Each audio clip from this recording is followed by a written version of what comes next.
上一期没有露宿街头，好遗憾呐。那么今天也希望大家多多支持我们的演员。有活泼的女生吗？随便问一下，单身的有吗？哇！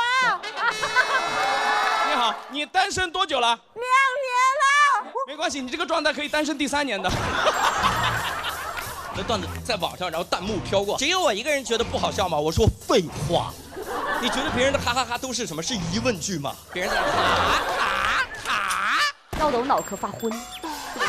后边的演员不许那么好笑了，不准那么好笑了啊！他爸爸过来帮我揉太阳穴，越揉越难受，越揉越难受。他爸给我揉太阳穴，这么揉。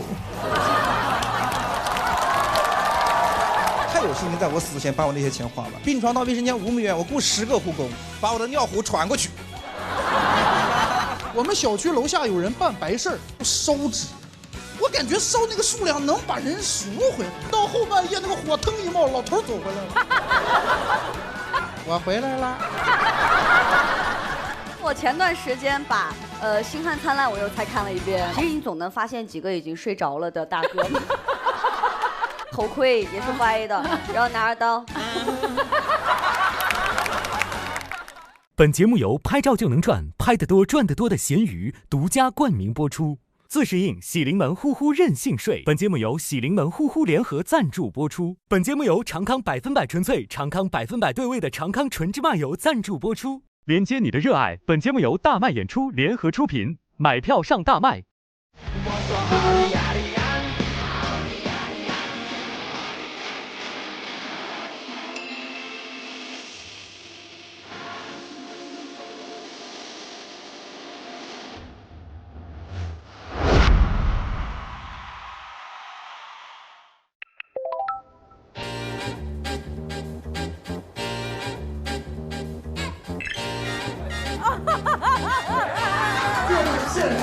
南来的北往的，佳木斯的鹤岗的，欢迎光临。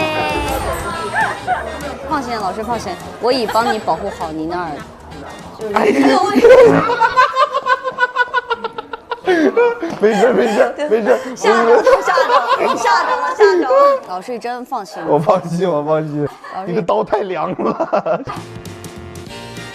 这个太合适了，这个有点。你很像个小鱿鱼。我这个鬓角啊，它越来越厚，你就会显得很油腻。明白，您坐。老师，我给你找到了一个非常适合你的方，跟发际线非常大。哎，你这个没有任何问题，我告诉你，你这个太好了。老师，你今天要上台对不对？我上台的，对。你这个已经就是赢了。你觉得这个往外撇点好吗？往外撇点好点。好。是吗？这样。哎呀，这好啊！哎，这发型真的国泰民安。这个太好了。对，露丝老师，您重点讲一讲它好在哪里？俏而不娇，火而不燥。哎呀，你看看，我现在忍不住的要动一动。整个流畅的脸型更加流畅。这个发型很好的掩盖了我的缺点，那个发型可能是我以后努力的方向。放心吧，这一点点的小改变，你今天就是全场最引人注目的焦点。对，最炸的就是你了。对，你们是不是跟每个人都这么说的呀？哎，你怎么知道？你说这跟大老师多像？哎呀，谢谢您。我们说屋顶，说哎，帮我想一个开场小段儿，怎么快速的跟观众建立连接？屋顶着火吧？哦，屋顶会着火哦，哎，这个好，这个好，这个你看多好。你可以故意说它很冷，然后你说这是我干的，对，这倒不用故意。老板，坐好了。我的天哪！你看我这也 OK 吧？哎，我们这个显脸小哎。这个地方可以把麦待会儿挂在这儿，还实用。老适合。小鹿，你帮我看看稿子呗，我想优化一下。别急，我带你先去海上放松一下，走。来感受一下喜临门呼呼智能床垫，它能自动适应你的睡姿，精准承托你的肩、背、腰、臀、腿，就像飘在海上一样。真的耶，这就是传说中的零重力感觉呀，可以呼呼任性睡了。你先让身体飘一会儿，灵感自然就飘出来了。我们往这边呗。走着。怎么还没来？神秘嘉宾迟到了。现在有点大牌了，神秘嘉宾。哎呦，哎呦，哎呦，这不是sketch 脱口秀演员加作家爸爸吗？我要烟牌。给我擦皮鞋。你好，周老师，你好，你好。看看你最近的健身食谱。谢谢。哎呦，我来看看您，您俩还挺好的就行。那我就先走了。你回去给孩子带个好啊。好嘞，好嘞。我要录。带你来录啊，带你来吧，看看。哎，像不像咱以前啊？但不会有这么多观众。哎，咱们以前演最少的多少人？没人儿，我记得那是期末在6个演员，然后没观众。有请观众入场。老板，我待会儿也上台。哦，你也上台，放心，我觉得这个好。哎，好哎，好哎。老师，你们这边有什么诉求？我的诉求就是，我觉得你指导我一下，我平时生活里头照什么样打扮就行。你现在就挺生活的。那我今天就保持这个造型了，我就先感谢。没有问题。Hello， 露丝。哎，老师你好。你在这营业，然后给大家。对。这造型有什么新造型？我看看。这怎么样？不好，我都不敢说杨天真来了。这样的感觉呢？有点大张伟老师的感觉了。进来一个大张伟，出来一群大张伟。你前边没弄啊，这重点的是啊，前边得挡住，这样。大老师懂这种发型，这样才是帅的。对我这个非主流多少年了。好的，准备好，我们一起出发吧！3、2、1，走你！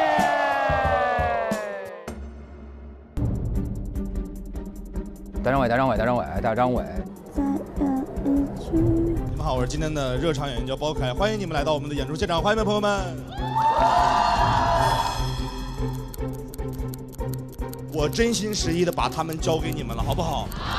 好，谢谢你们，祝你们今天玩得开心，拜拜，再见，拜拜。有请主理人周奇墨出场。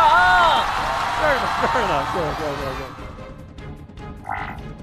有请嘉宾刘洋出场。好了，不是神秘嘉宾吗？我第2个就出来了。有请主理人小鹿出场。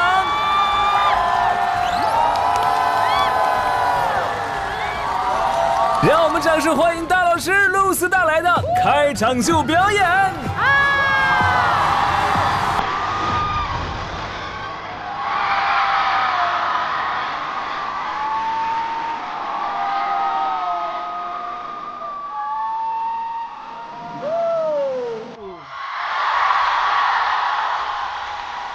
朋友们，一起掌声！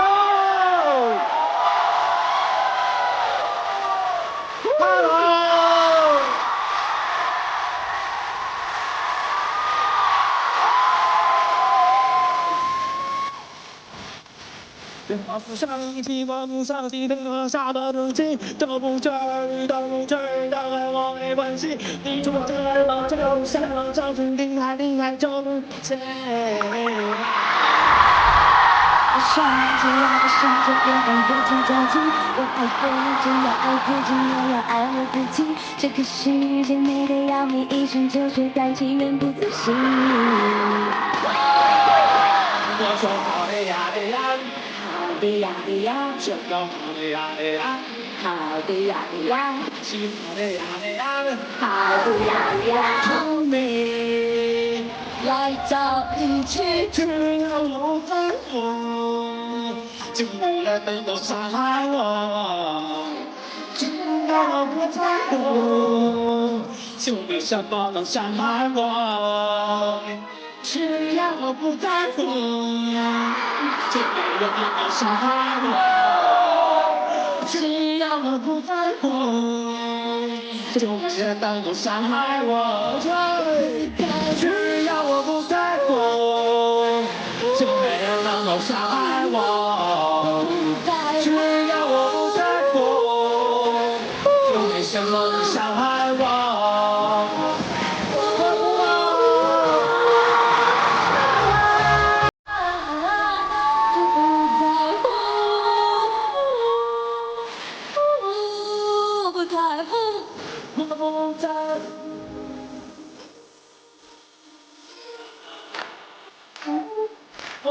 在乎，我不在乎。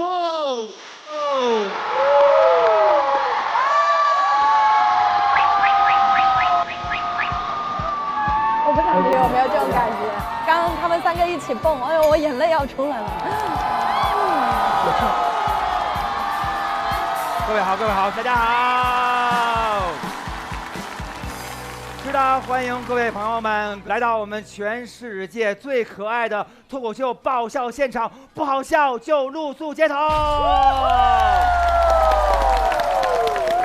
相信这个眼尖的朋友们呢，都已经听出来了啊，我们都没有感冒，为什么呢？因为我们上一期没有露宿街头，好遗憾呐。谢谢各位，都是因为各位的这个鼓励，才让我们这个特别的完美在这儿哈。那么这一位是谁？不用介绍了，对不对？那就不介绍了，还介绍吧？还是得介绍，这就是我们的教主刘洋。谢谢大家，希望大家多捧场，多捧场。那么呢，其实大家看见我们这些装扮了，非常的可爱。那么为什么要穿成这样呢？是因为我们今天的主题是重返童年。你们小时候头发就已经吹成这样了？是的，哎，是的，对对，是的，我小时候是这样的。各位可以看一下第一张照片是谁，咱们猜一下是谁。哇，这个好可爱的宝宝哇！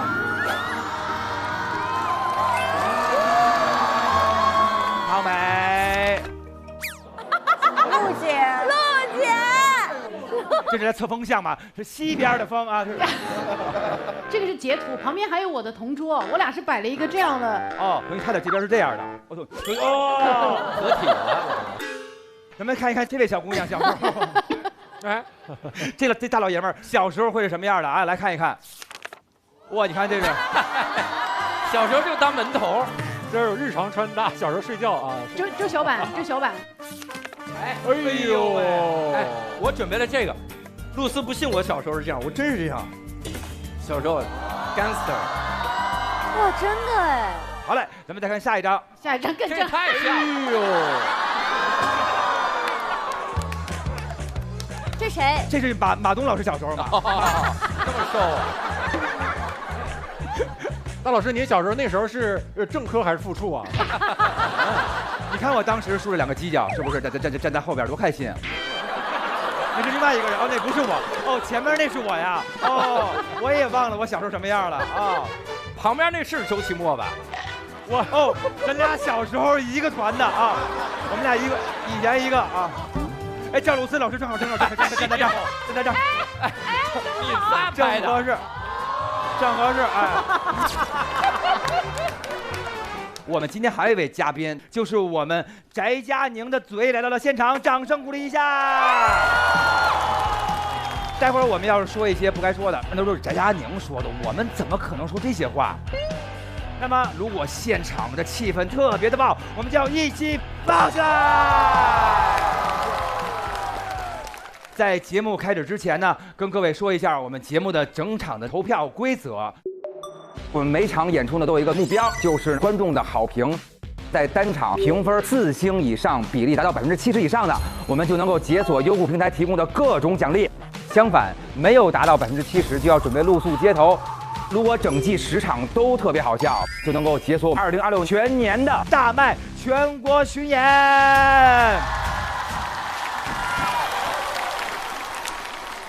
大家知道这边是天花板，这是谁？这是我们天来了，天花板的天都来了。既然我们的教主刘洋来了，就马上有请到我们的演员二狗老师带来开场表演。什么？他是脱口秀线下票房第1人。目前国内脱口秀互动最卖座的演员，他的演出开票30秒售罄，创造了脱口秀史上最快售票记录。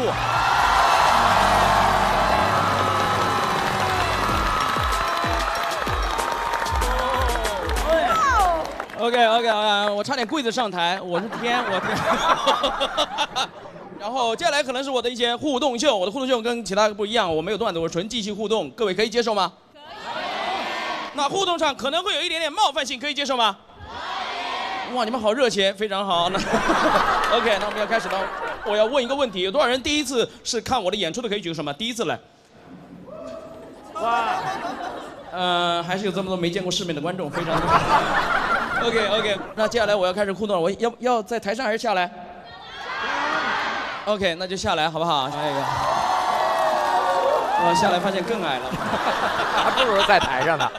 你知道我的口号吗？我就喊了啊！如果不知道会很尴尬。来了，众所周知，我们一支班的第一排是。OK 啊，那我们就随机抓人了。你好，这位帅哥，第一次来吗？第一次。非常好，您是单身。Yes。好，你还会讲英文？怎么称呼你？兰兰。兰兰，哦，叫 Blue， 非常好 ，Blue 是单身。你谈过几次恋爱？想不起来了。没关系，你想一会儿，来换到这边。你好，帅哥，单身。不，这我女朋友。哦，女朋友，你们在一起多久？303天。哦，你是个303。可以，你怎么追到她的？来分享一下。直接表白。怎么表的白？来尝试一下，再说一次。我爱你。就这么简单。您谈过几次恋爱？2次。非常好，上一次也这么表的白吗？差不多。上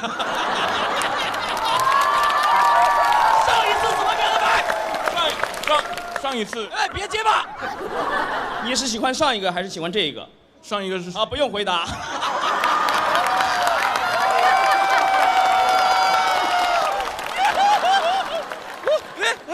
哇塞，小陈雾妮，哇！等一会儿，我等一下把你们拆散，很好。来，你送过什么礼物给他？说话。手套。哦，手套，为什么送手套？这么棒的一个礼物。冷。因为手套是 glove。Give your love to。Blue， 这是你的领域。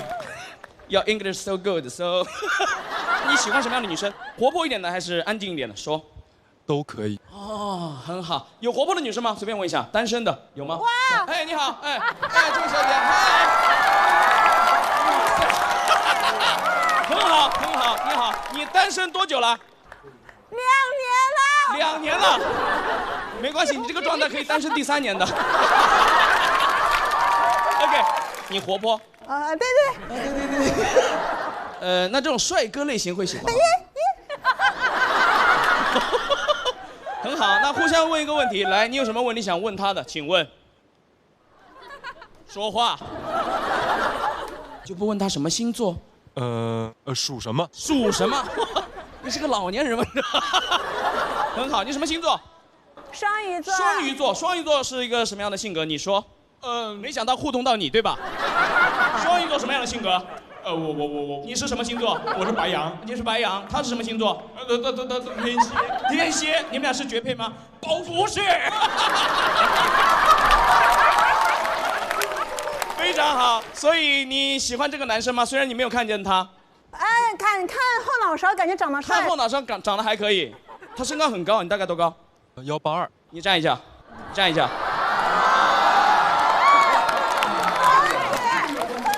为什么要这样呢？在展示发际线，还是没有脱发？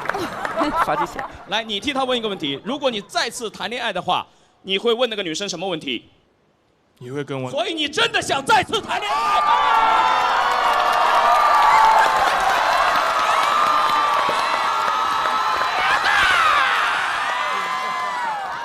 分手。没关系的，303人还是对。所以你有考虑跟他结婚吗？肯定的。什么时候？等我赚钱。一看没准备。你现在做什么工作的？我现在还在上学。哦，还在上学？哪一个学校？湖南工商大学。哇，非常好的学校。哇，你们都不给面子的吗？再来一次，什么学校？湖南工商大学。非常好，还有吗？这边还有吗？稍微年长一点，这位弟弟你好，您多高？171。你站起来。你已经站起来了吗？比我高一点。来，弟弟上来，别害羞。你追过女生吗？追过。怎么追的？我写个纸。别抖，没事的啊，慢慢说。我写个纸条给她，结果写个纸条给她，她有男朋友。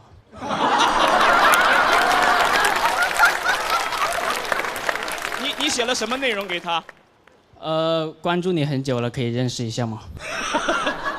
他怎么回？他没回。他男朋友回你的？他男朋友来找我的。你被校园暴力了是吗？maybe 吧，maybe。没关系，勇敢追爱不怂啊，没关系的。那现在你喜欢什么类型的女生？赵露思。Of course。你可能将再次受到一次暴力。他们去找他。没事，我扛得住，扛得住啊，特别好，掌声送给这个小哥哥啊，很可爱。来，坐下，非常好。这2位哇，现在轮到考你了，你们在一起多长时间？3632天。非常棒，非常棒。什么？编的。3000天，很好。那最难忘的是哪一天？今天。对不起，是每一天。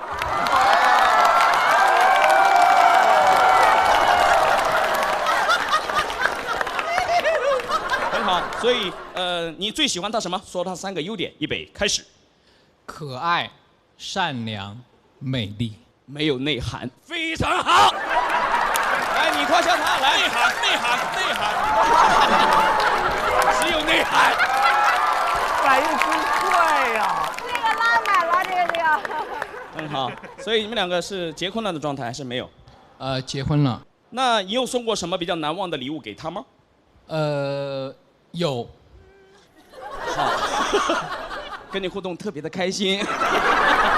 OK， 好，差不多了啊，差不多了。我们最后来一位吧，最后来一位。来，哎，你好，哦，这位小姐很高，你大概身高？1.72米。您尽量就不要站起来。您的择偶标准大概什么样的？张伟那样子的。哦，谢谢。喜欢这种蹦蹦跳跳、活泼的是吧？喜欢有内涵的。有内涵的，好好。如果我一个朋友他也蹦蹦跳跳怎么办？那我还是喜欢大张伟。那没有办法了。本来我想帮一下我的那位朋友，曾经写过情书的朋友。OK， 大概就是这样啦。今天还开心吗，各位？开心。希望各位每个人都能找到属于自己的那份真爱，好吗？好。谢谢各位。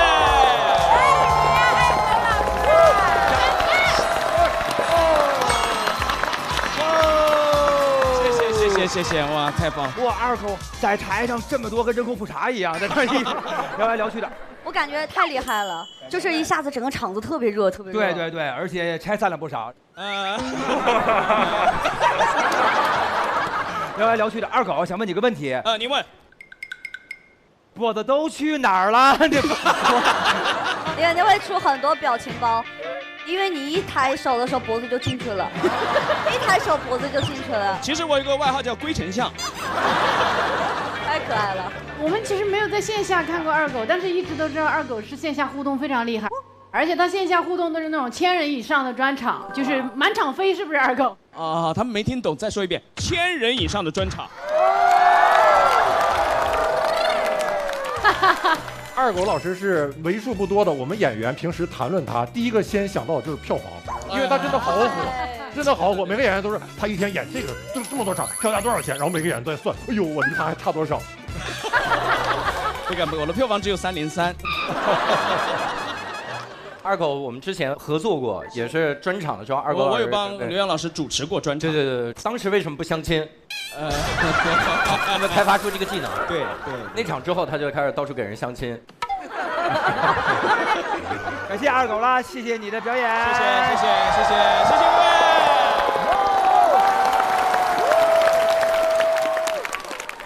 这是5星表演呀，5星表演呀！下面要上场这位，他是6星表演呀！全世界都没有谁能比他更幽默了。人类在他之前根本没有笑的这个机能，那么好啊！哎呦喂，这个人就是我们的刘洋老师。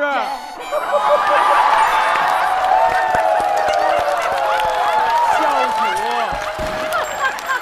哇，他太棒了！这样抬人特别可爱。教主5岁就学会了背。快跑！可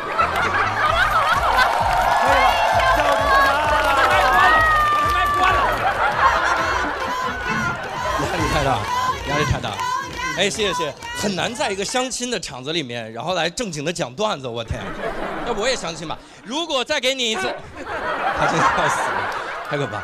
然后这次节目组让我来，然后我说我讲什么主题？他说你可不可以讲一些就上了节目之后你们脱口秀演员未来的坦途，说给这些弟弟妹妹未来一些个希望。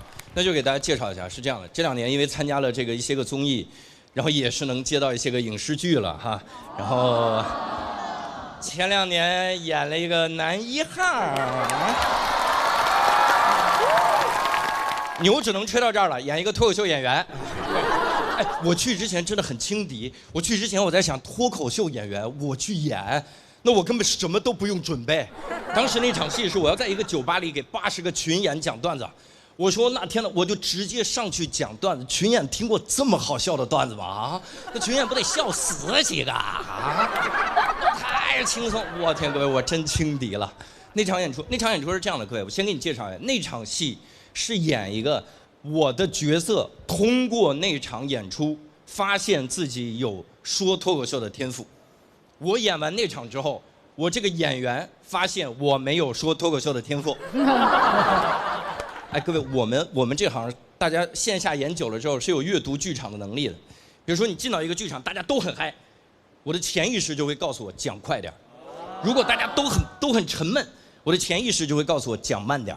那天我一进那个现场，我潜意识说跑。我说啊，已经来不及跑了，我天了，80个群演。各位是这样的，你们知道群演是训练有素的人。群演觉得我只要笑就叫笑场，如果因为我笑场，导演让大家再来拍一次，我可担不起那个责任，所以我死都不能笑。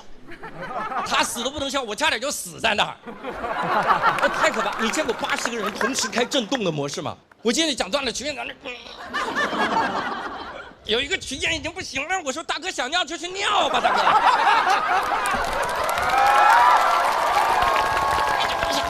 还有一个人，他明显已经笑了，他低下头，然后掐自己。回来，我天，一声笑都没有。我在那个场子讲完，我中间讲的已经完全心凉透了，我心完全凉透了。凉透了之后，然后我觉得就这样吧，无所谓了，把大家的音轨送到那个节目里面去，是吧？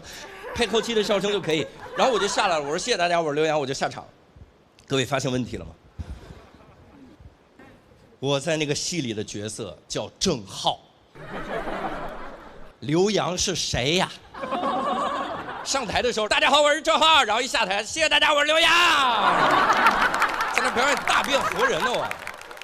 然后我演完了之后，导演出来说：“刘老师，不好意思，这个没办法了，这个大变活人不行，这个别的都能修，这个修不了。”我说：“那怎么办？”他说：“没办法，大家再重拍一次。”所有群演看着我，我可没笑啊。我说：“导演，这现在有一个问题，我说这讲不了，我说你能不能想办法？”让他们笑，导演说不是你应该想办法让他们笑吗？我说 OK， 讽刺的好，将来开专场我去看你啊。我说我没办法了，你能不能告诉他们笑？导演说没关系啊，小刘了，别慌，我给你想一个办法，我一点没骗你各位。他找副导演，拿着剧本找我，让我标出笑点。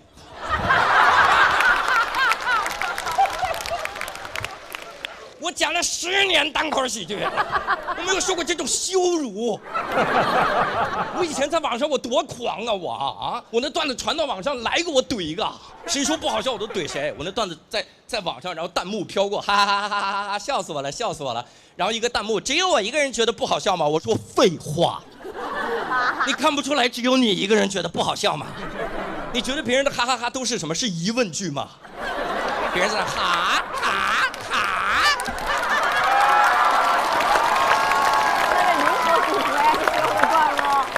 这个很好，笑死我了！我以前多狂啊！我以前传了段子，别人说笑点在哪里？我说没笑点不会反省自己，怎么别人都能笑出来？然后那天副导演说笑点在哪里？我说在这里，在这里，还得给人标。我说这是小笑，这儿是大笑，这儿一般有掌声。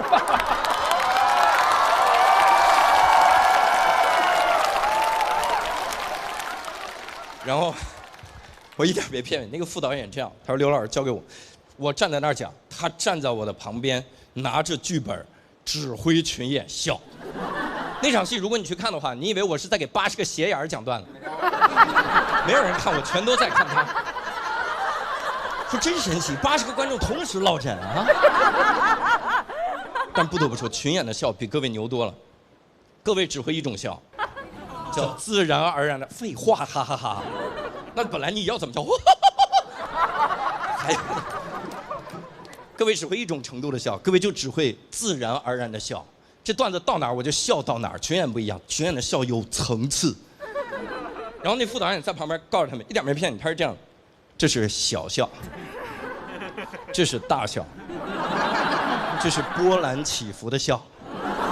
群演太厉害了，群演笑断戏不断，每个人都在非常的到位，在那儿小笑，大笑，波澜起伏。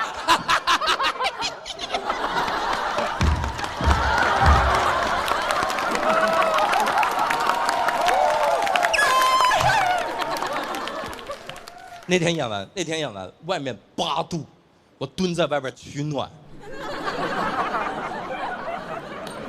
然后制作人跑过来说：“刘老师，没事儿，这些群演刚刚啊，只是在工作。”我说：“那我呢？我刚刚是在渡劫吗？我刚才。”然后我还经历过一次渡劫，去年我去了一趟那个西班牙，我去西班牙的时候，当时也不知道怎么脑子抽了，晚上我跟我老婆说，我说咱们看一个音乐剧，看西班牙语的音乐剧。我老婆说那能听懂吗？我说当然，别的听不懂，但咱们可以想办法。我给他买了《狮子王》的音乐剧，我说哎，别的都无所谓，《狮子王》能听不懂吗？西班牙语再牛，辛巴、姆法萨、刀疤。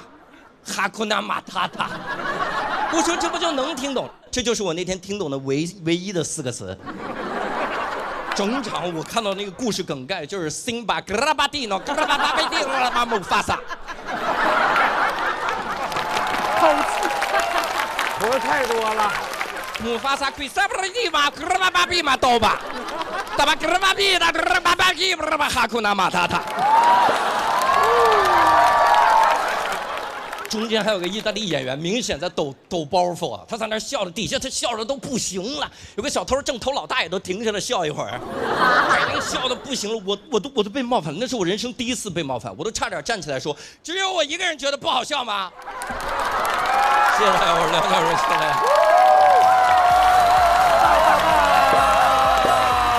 大开炸了，太幽默了，大人发自内心幽默的。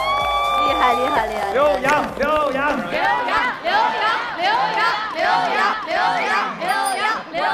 冠军，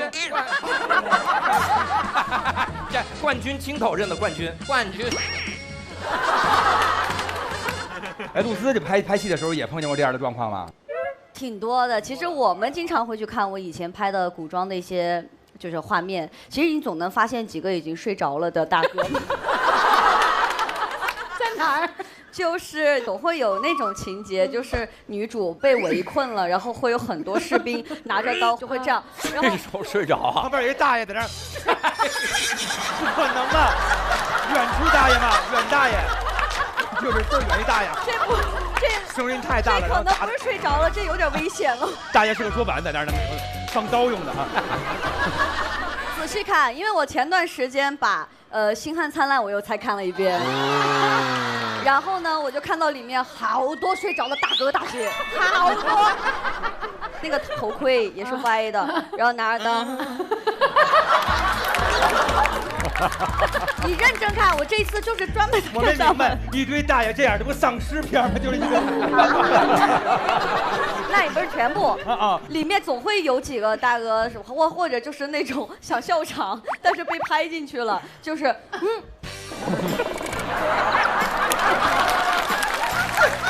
对，就是我觉得跟群演很多很好玩的东西。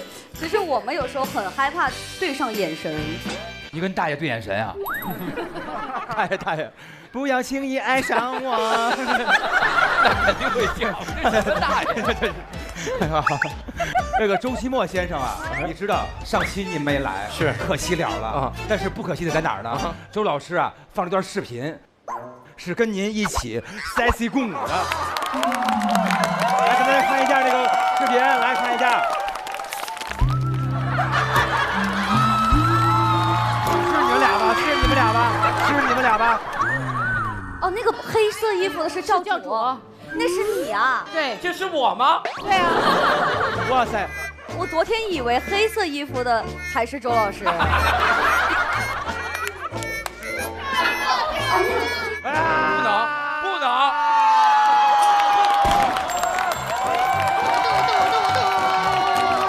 我专门给你准备的。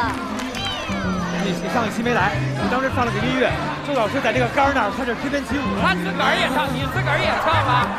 来吧，两个人去那个杆儿那个地方。哇！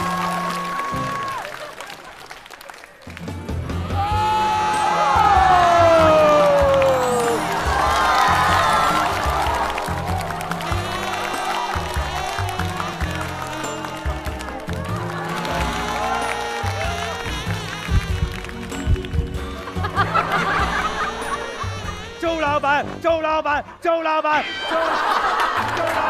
周老板，到你了，周老板，一起，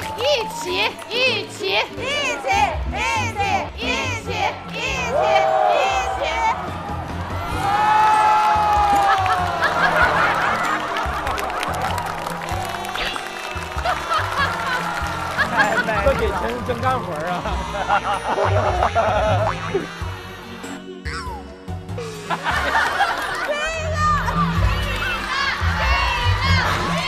亲一个，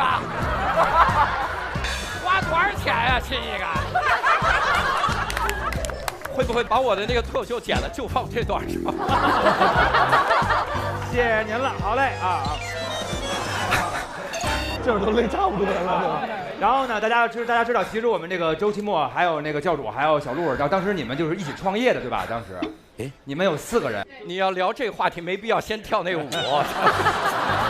没必要，没事，说明就是生活所迫呀。就是说，我们创的哪个业？什么都干得出来啊。然后这个当时这创业，就是说，因为当时脱口秀在咱们这边还没有特别的普及啊，对吧？4位就当时创的是单立人吧？对，算是单立人的创始演员。对啊。因为当时这个脱口秀这个东西，或者说即兴喜剧，在咱们这边是一个很陌生的一个事情。是，怎么就觉得这事儿能干了？是什么信念就觉得这事儿我肯定能干？就是赌，就是赌啊！结果赌到了今天，发现赌对了。哎呦，一路的闯过来了，哎。当时我们就是，比如说我跟那个石老板出去宣传演出、地推演出，那个海报就只有那么人手1张，然后观众想要一张海报，我说不行，我们就只有这1张，您看完演出信息自己拍个照，然后希望您到时候自己过去。又回收了，对，把观众往剧场里引。过来。早期我们一起录播客什么的，其实也没有地方可以去。我记得蹭人家咖啡馆外面的桌子，也不买咖啡，就在那干蹭。最安静的一次是在教主车上，那个时候我已经有车了。哇！大家不要笑，独轮车，当时两边独轮车一直蹬。他们怎么录，我就这么录。你扔我们3个人这样，哎，真是单立人，我这真的是独轮车来了，你说喜剧不喜剧？哎，是，确实，但是这个当时是心酸，现在想起来都是笑话，是不是？就是感觉过去的这些没白受苦，笑得我脑壳发昏。后边的演员不许那么好笑了，不准那么好笑了啊！那么，所有朋友们，我们今天已经把前面的内容都演完了，马上就是我们的新人表演啦！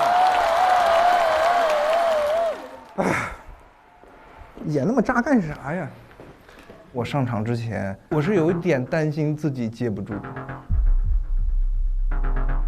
这将是我在人类历史上留下最紧张的一段视频资料。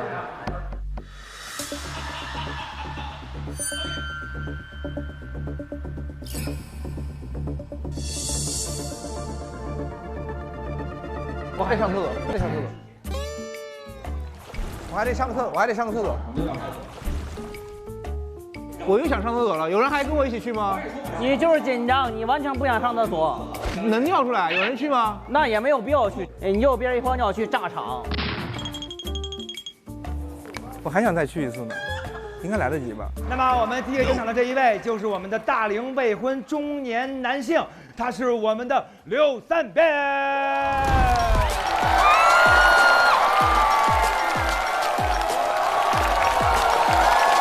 大家好，大家好。刚才你们是开心的，我在后面。我说实话，全世界演员没有接过这么难接的场子，阿狗互动，然后刘洋教主演出，场子开得不错。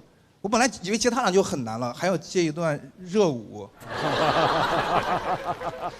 我叫柳三面，我年纪比较大了哈，我不知道大家能不能看得出来，我今年其实已经快40岁了。我87年的，今年38，快40了。但是岁月也不饶人，脸上还是有些岁月的痕迹，大家应该看得出来哈。你们看一下这个位置，都能看到吧？长痘了。老人斑。老年斑呀啊！谁说老年斑呢？很没有素质啊，朋友们。其实我接受老年斑那个说法，因为之前有观众更过分，说尸斑。谁呀？你是法医吗？啊，你要不推测一下我死亡时间？尸斑，当然不是所有人都这么不友好。之前有些观众挺好的，下台时候就跟我说：“刘老师，你去看看这东西到底是老年斑还是皮肤问题，会不会影响你的生活？你去看看。”我说没事，不用看了，不用看了。你们有疑问，这个东西就老年斑了。你们一旦产生疑问，这个东西就老年斑了，因为这东西在我30之前叫胎记。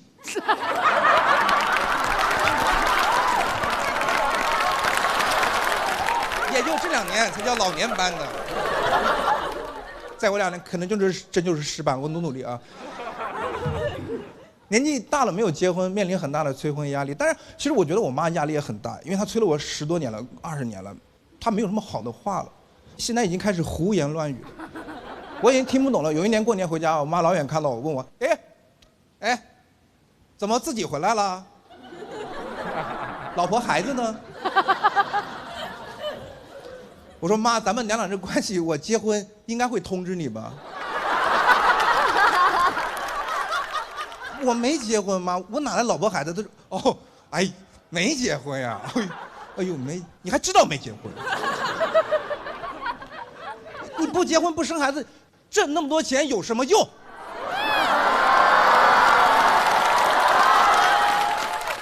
挣那么多钱，我怎么都不知道呢？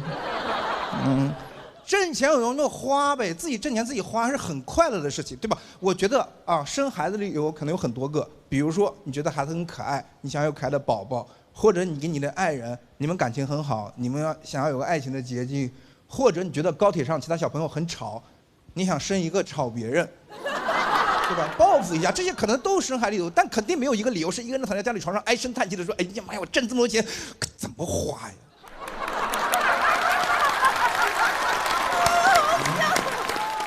愁死我了，这怎么？哎呦，生个孩子吧，要不？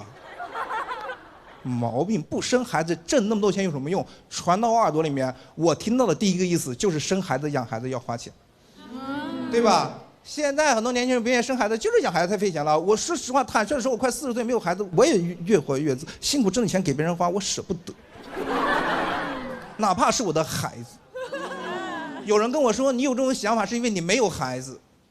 当你有了孩子以后，你自然就给他花钱了，你自然就给他花钱了。同学们，自然就在这里表达不得不的意思。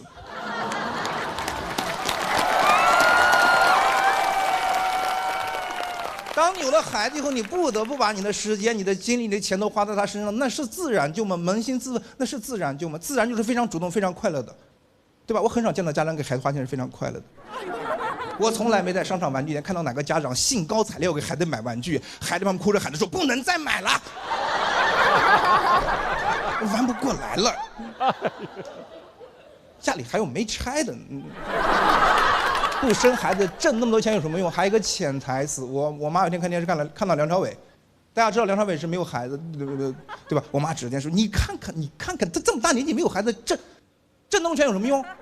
有什么用？死了也带不走。”我说妈，孩子，我死了也带不走吧。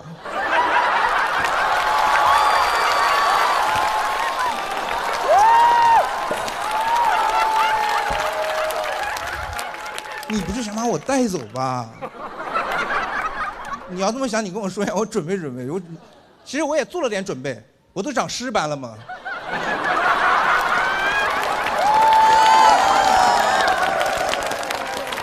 钱带不能给别人吗？啊，给公益组织、给慈善机构钱是不是更有意义？而且再说了，如果钱带不走是一个人死之前的烦恼，那咱们就在死之前把它花完呗。这是什么很难的事情吗？对吧？很简单，我太有信心，在我死之前把我那些钱花完。我有的是办法，我躺在病床，一天吃8顿药。那个麻烦护士，全给我拿进口的，不能走医保。干什么呢？不用挑，你就随便拿就行了。你随便拿，我不用对症。我就想吃饱。不，你什么要我什么病？靶向病。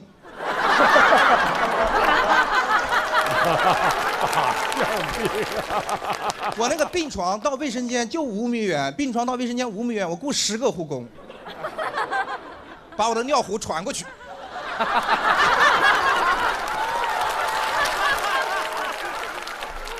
钱还有花不了的，普通人还有钱花不了烦，你们有钱花不了烦恼吗？对吧？普通人没有钱花不了烦恼，我太有信心，在我死前把我这些钱花完了。哎，别说死之前了，已经在画画碑了，开始逛闲鱼买东西了。生气，因为我不是不婚主义，我也不是丁克，不反对父母催婚，我其实反对他们催婚的话跟那些催婚方式，对吧？我觉得父母最好的催婚方式就是父母恩爱。你让孩子生活在一个美满幸福的家庭里面，孩子肯定想要建立家庭，这个不用你催的，对吧？这是耳濡目染的过程，不用你硬催的。但我从来没见过爸妈恩爱，我从小见到他俩就是打就是骂，就能过不能过就离就离，孩子早就给你离了。你想他俩自己一天到晚对婚姻这个态度，还让我结婚，是不是太恶毒了？见不得别人好。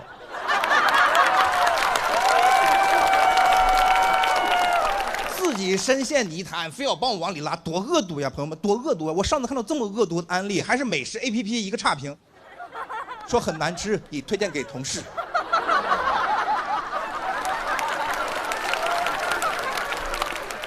快讲完了，但最后给大家来个反转。其实我今年可能要结婚了啊！哇！我觉得朋友圈公布这个消息或者发消息给别人都有点要钱的嫌疑。所以我就来上节目，然后到时候把视频分享在朋友圈，看到这个时候再关就来不及了哈。我在现场等着你，谢谢大家。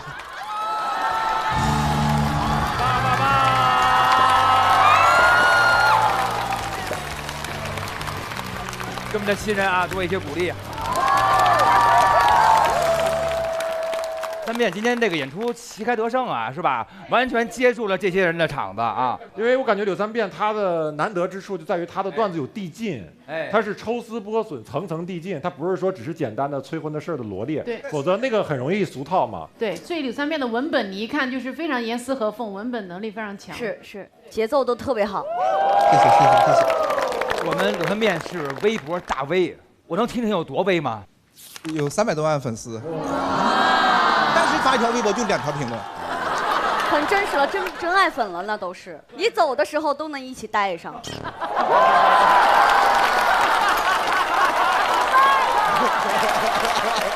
这个给的太好了。今天最后说那什么意思？你说可能是什么意思？就是我们已经拍了婚纱照了，哇，还没有定最后的结婚的日期。真人已经来到现场了吗？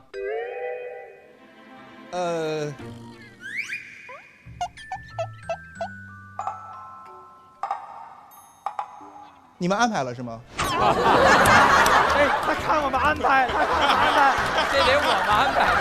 咸鱼先生一代重唱，就是我亲爱的。今天我觉得肯定是因为还是有一些爱的表达。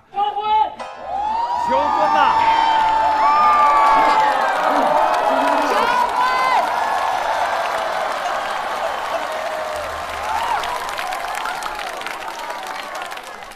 哎呀，宝贝，就是气氛都烘到这儿了哈。我也没想过，就是真的没想过会有这样的一个环节，但是就没有准备很漂亮的话。有你在身边，一直都很好。我希望我们能够一直一起下去，谢谢。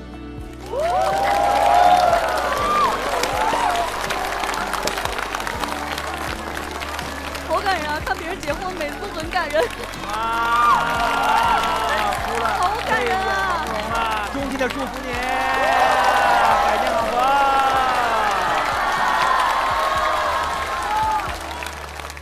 我对我自己求婚的表现，我觉得拉完了，可能是吧。我就觉得跟他在一起挺开心的，能够一直在一起，就挺好的。我们日子会好起来的，你相信我。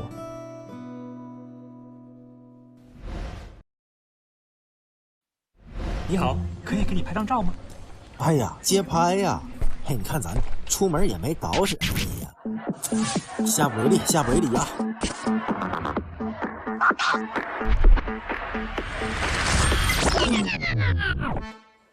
啊，拿我当人肉货架啊！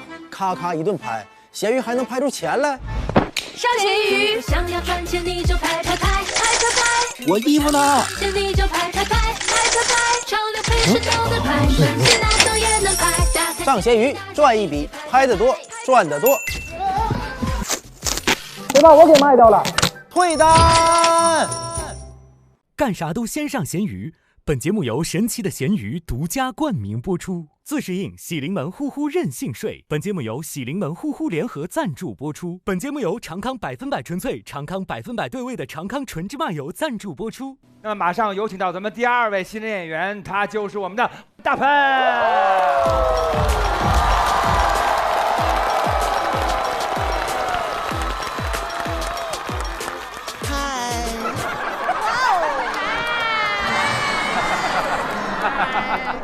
大家好，我是大鹏啊，我也是个中年男人，我今年43了。我看不出来，真看不出来。我呢，曾经在一家法国的设计师品牌店铺里面做那个时尚顾问的，俗称柜姐。钢铃是一条线，想给是穿。我们是个法国品牌。公司给我们提要求了，说跟客人打招呼的时候呢，要加一个 Bonjour， 主打一个好客。我们虽然好客，但是呢，我们店里的那些客真的非常适合吐槽。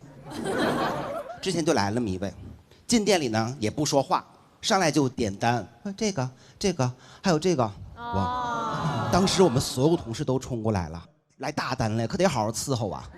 在正常情况下，你点完单你要说啥呢？包起来。我都要，帮我包起来，没错。他说什么呢？这个，还有这个，我都有。我说懵了呀，啥意思呀？这个大哥过来跟我们比库存来了吗？沟通以后的才知道，人家呢在网上找代购了，让我们呢给他做一个鉴定，还得给他出具一份带红章的鉴定报告。咱们就说这个要求啊。可瑞子，不可能给他干这个事儿，就特别的生气。这种服务行业，我们又不能在店里跟客人吵起来哈。我说那个不好意思，先生，咱们店确实啊，没有办法提供这个鉴宝的服务。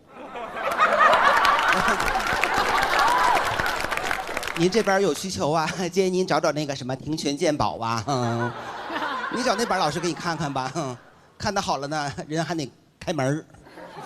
但是今天这个点儿啊，我们店是要关门了。大哥急了，我说冷静点啊，绷住。还有一些客人呢，来我们店里啊不消费，跟我们聊天其实没问题，我们也挺欢迎的。但有时候吧，他聊着吧，他就跟我们逗闷子，玩那10万个为什么。之前来那么一位，问墙上一个包，问这是什么材质的呀？我一看，我说啊，小羊皮，小羊皮呀。那你们会不会太残忍了？我说那个您吃过涮羊肉吗？那玩意儿可好吃了。那就问说，那你这个用的是哪个部位的呢？我是没明白他问的是包还是肉哈。我那个上脑吧。那玩意儿有肥有瘦，多好吃啊！人家还接着问呢，那这个产地在哪儿？我产地，这包的产地在摩纳哥，这肉的产地对，还不能在呼和浩特吧？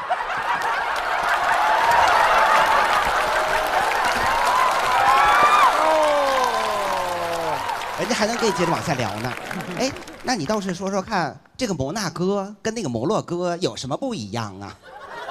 我说那个啊，这个甭管是摩纳哥还是摩洛哥，它都是我的哥，我的哥。儿哥，我的儿哥。我也没成想人能买，我就在那跟他聊聊，给他打发走了得了呗。哎，人就问了我个直击灵魂的问题，他说这个包多少钱？看走眼了，这是要消费吗？哎，临了了，这死孩子放了个屁，这事儿他有谎啊！哦，我说尊贵的女士，咱们这个包呢6750，你看又能背又能挎的哈。你是刷卡付现还是移动支付啊？哎，你猜人说什么呢？我诚心要多少钱？我女士，咱这儿呢是个百货公司，那也不是雍和宫，你心诚也不灵。但俺们这个包那是不灵不灵的啊。还有一些客人，虽然有消费吧，还是觉得很奇怪，因为专门有一类客人喜欢来我们店里找一种明星同款，然后他就会觉得说啊，我穿的这个明星同款啊，我这个感觉就得真的跟那个明星是一样的，要不然呢，你们家这衣服有问题。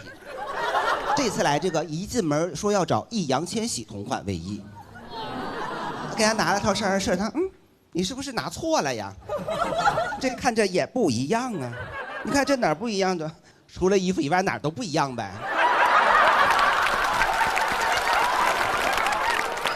最后呢，这单也成交了啊！成交以后呢，就问我们了，啊，哎，你看我都有消费了，你们有什么赠品小样送我的吗？我上班这么多年，头一回听说买衣服还要小样的呀。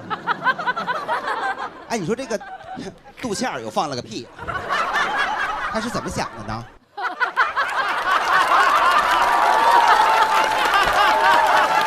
邪门形容，我怎么给他拿？我上我们后边库房别的一副4块布，敢做个套袖啊？那不可能啊！那个不好意思，先生，咱们店确实啊，也没有什么活动，也没有赠品可以送您的。那个，我送您出去吧。满足了他的要求啊。其实我们工作中啊，真的还辅导过一些明星。那这个明星他是谁呢？我也不知道他是谁。那我咋知道他是个明星的呢？他自个儿说的。哎，到我们店推门进来，他说我是明星。你快帮我看看后边那帮粉丝还在不在那边追得我火急火燎。我说哟，我说你好，明先生。你后边连个鬼都没有，你就放心的选购吧。哎，人就看了看，转了转，看一卡包，他说有没有什么活动呢？我说不好意思，我们品牌从来都没有活动的。你们这个牌子不是应该经常都得有活动吗？要不然谁买呀？哎，你嫌贵，你不想买你就走呗，人家不的，非得给你找出个理由来。再看看，哎，三里屯的购物环境越来越差了，这么的嘈杂，我都没有心情消费了。我还是去国贸爱马仕吧，我每回去那人都给我闭店消费的。哎，行，下回您提前说，您来之前呢，我也给你闭店消费啊，给他闭到店外头。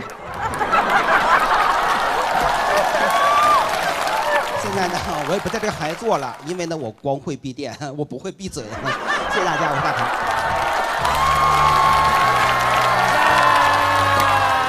大盆，大盆，大盆，大盆，大盆，大盆，大盆，俩手，俩手，俩手，俩手，俩手，大盆，俩手也不行，俩手还不行，大不了。这行，这可以，这不较劲。来，大盆，俩手，俩手，就完可以了。终于可以了，可以。最累的就是这个部分。感觉大盆的风格很特别，它就是那种弱弱的刻薄，对，有闺蜜感。哎，对，没有宫廷感吗？厅里的闺蜜就应该是这样。大盆本身说话就是这么阳刚吗？还挺吧。哎呦喂，行嘞就，因为确实是干这行的是吧？对。有什么推销技巧吗？我们平时可以避避坑嘛。对，给大家演示一下怎么避坑。你来我们店里，你试了一条裙子，比方这试衣间，你就进试衣间了，你不知道要不要。这个时候，我的同事，你同伙就来到我旁边。这个我们之前有教过，这叫 team work， 哎，团伙作案。我这边出现问题，他就过来帮我了，就假装打电话。我说那个大盆啊，你客人那个衣服还要不要啊？这边那个苏州店要调货呢，那边有个客人也想要。啊，那你不能跟那个客人说一下，先从大裤调呗？我这客人还在考虑呢。全国就这一件了，你这客人不要，那边马上就要定金了。姐，你那衣服还要不要啊？马上就拿出来，抻着吊牌过来扫码。明白了，哇，饥饿营销，还有吗？陆姐是真的想听。对，陆姐被坑过啊。小陆，你到底想买什么呀？不知道，就是要防自己被骗。我告诉您，你甭管什么时候来我们店里，只要拿出一件，跟你说都是刚到的。哦，哎，这个是哈。你甭管试了一件多薄的衣服，你说哎呀这个会不会太薄？不薄，这2天正穿。哦。零下15度那也不，这2天那也正穿。你试衣服试的小，一点都不小，就这么设计的包身款，扣系不上，没有，敞着穿才有层次。胳膊伸不进去，这么跟您说，咱家衣服啊都是纯棉的，你回家下水洗一洗，多少还能再卸一点。可以。原来奢侈品牌也是这么介绍啊，跟我出去买秋衣秋裤差不多呀。咱这 LV 纯棉的，咱洗一洗能卸一卸。谢谢大盆，谢谢大盆。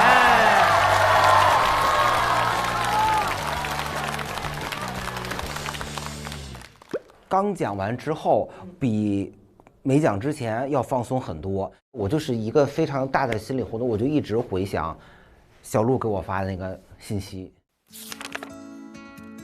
能够有一个就是你喜欢的演员给你这么大的肯定，这么大的鼓励，我觉得反正对我是好使的。最终上台的表演，我自己还挺高兴的。